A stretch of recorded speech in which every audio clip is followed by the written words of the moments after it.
Hello दोस्तों, हमारी आज की कहानी है। पति जूझ रहा था दर्द से।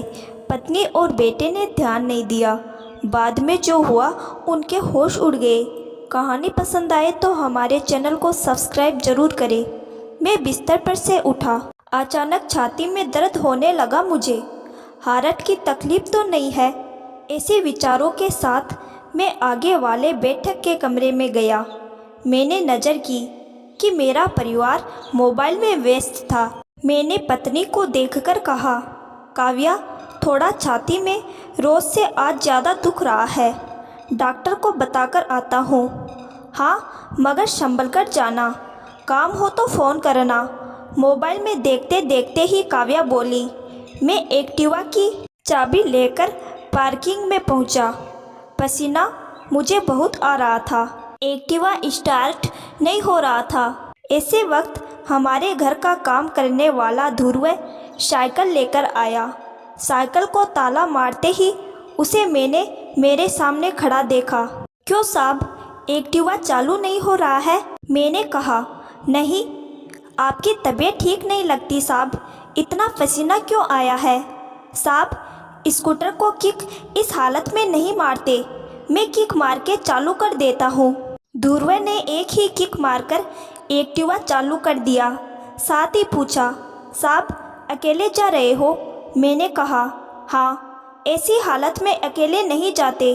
चलिए मेरे पीछे बैठ जाइए। मैंने कहा, तुम्हें एक्टिवा चलाना आता है? साहब, गाड़ी का भी लाइसेंस है। चिंता छोड़कर बैठ जाओ। पास ही एक अस्पताल में हम पहुँचे। ध्रुव दौड़कर अंदर गया और व्हील चेयर लेकर बाहर आया। साहब, अब चलना नहीं, इस कुर्सी पर बैठ जाओ। ध्रुव के मोबाइल पर लगातार घंटियां बजती रही। मैं समझ गया था प्लेट में से सबके फ़ोन आते होंगे कि अब तक क्यों नहीं आया। ध्रुव ने आखिर थककर किसी को कह दिया कि आज नहीं आ सकता। ध्रुव डॉक्टर के जैसे ही व्यवहार कर रहा था। उसे बगैर पूछे मालूम हो गया था कि साहब को हार्ट की तकलीफ हो रही है। लिफ्ट में से व्हील चेयर आईसीयू की तरफ लेकर गया। डॉक्टरों की टीम तो तैयार ही थी। मेरी तकलीफ सुनकर सब टेस्ट शीघ्र ही किए। डॉक्टर ने कहा, आप समय पर पहुंच गए हो। इसमें भी आपने व्हील चेयर का उपयोग किया। वह आपके लिए बहुत फायदेमंद रहा। अब कोई भी प्रकार की राह देखना वह आपके लिए हानिकारक होगी। इसीलिए बिना देर किए हमें हार्ट का ऑपरेशन करके आपके ब्लॉकेज जल्द ही दूर करने होंगे। इस फार्म पर आपके स्वजन के हस्ताक्षर की ज़रूरत है। डॉक्टर ने ध्रुव को सामने देखा। मैंने कहा, बेटे, दस्तखत करने आते हैं? साहब, इतनी बड़ी जवाबदारी मुझ पर न रखो। बेटे, तुम्हारी कोई जवाबदारी नहीं है। तुम्हारे साथ भले ही लव का संबंध नहीं है, फिर भी बगैर कहे तुमने तुम्हारी जवाबदारी पूरी की। वह जवाबदारी हकीकत में मेरे परिवार की थी। एक और जवाबदारी पूरी कर दो बेटा।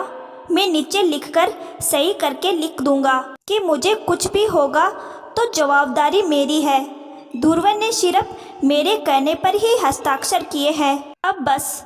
और हाँ, घर फोन लगाकर खबर कर दो। बस उसी समय मेरे सामने मेरी पत्नी काव्या का मोबाइल ध्रुव के मोबाइल पर आया। वह शांति से काव्या को सुनाने लगा। थोड़ी देर के बाद ध्रुव बोला, मैडम, आपको पगार काटने का हो तो काटना, निकालने का हो तो निकाल दो, मगर अभी अस्पताल ऑपरेशन शुरू होने के पहले पहुंच जाओ। हाँ मैडम, मैं शाम को अस्पताल लेकर आया हूँ। डॉक्टर ने ऑपरेशन की तैयारी कर ली है और राह देखने की कोई ज़रूरत नहीं है। मैंने कहा, बेटा, घर से फ़ोन था? हाँ साहब। मैंने मन में सोचा, काव्या, तुम किसकी पगार काटने की बात कर रही है और किसको निकालने की बात कर रही हो? आंखों में आंसू के साथ ध्रुव के कंधों पर हाथ रखकर मैं बोला, बेटा, चिंता नहीं करते। मैं एक संस्था में सेवाएं देता हूँ। वे बुजुर्ग लोगों को सहारा देते हैं। वहाँ तुम जैसे ही व्यक्तियों की ज़रूरत है। तुम्हारा काम बर्तन कपड़े धोने का नहीं है। तुम्हारा काम तो समाज सेवा का है। बेटा, पगार मिलेगा, इसीलिए चिंता ना करना ऑपरेशन बाद मैं होश में आया। मेरे सामने मेरा पूरा परिवार नतमस्तक खड़ा था। मैं आंखों में आंसू के साथ बोला, ध्रुव कहाँ है? काव्या बोली, वो अभी ही छुट्टी लेकर गांव गया। कहता था उसके पिताजी हार्ट अटैक में गुजर गए हैं, 15 दिन के बाद फिर से आएगा। अब मुझे समझ में आया कि उसको मेरे में उसका बाप दिखता होगा। हे प्रभु, मुझे बचाकर आपने उसके बाप को उठा लिया। पूरा परिवार हाथ जोड़कर मूक नतमस्तक माफ़ी मांग रहा था। एक मोबाइल की लत अपने व्यक्ति को अपने दिल से कितना दूर लेकर जाता है, वह परिवार देख रहा था। यही नहीं, मोबाइल आज घर घर कलह का कारण भी बन गया है। बहुत छोटी छोटी बातें तत्काल अपने माँ बाप को बताती है और माँ की सलाह पर ससुराल पक्ष के लोगों से व्यवहार करती है। परिणाम स्वरूप वह 20-20 साल भी ससुराल पक्ष के लोगों से अपनापा जोड़ नहीं पाती। डॉक्टर ने आकर कहा, सबसे पहले ये बताइए ध्रुव भाई आपके क्या लगते?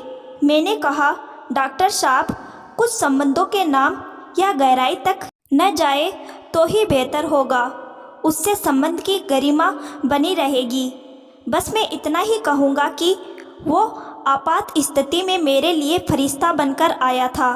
पिंटू बोला, हमको माफ़ करो पप्पा, जो फर्ज हमारा था वह ध्रुव ने पूरा किया। वह हमारे लिए शर्मजनक है। अब से ऐसी भूल भविष्य में कभी नहीं होगी। बेटा, जवाबदारी और नसीहत लोगों को देने के लिए ही होती है। जब लेने की घड़ी आए तब लोग बगल झांकते हैं। अब रही मोबाइल की बात, बेटे, एक निर्जीव खिलौने ने जीवित खिलौने को गुलाम कर दिया है। समय आ गया है कि उसका मर्यादित उपयोग करना है, नहीं तो परिवार, समाज और राष्ट्र को उसके गंभीर परिणाम भुगतने पड़ेंगे और उसकी कीमत चुकाने को तैयार रहना पड़ेगा।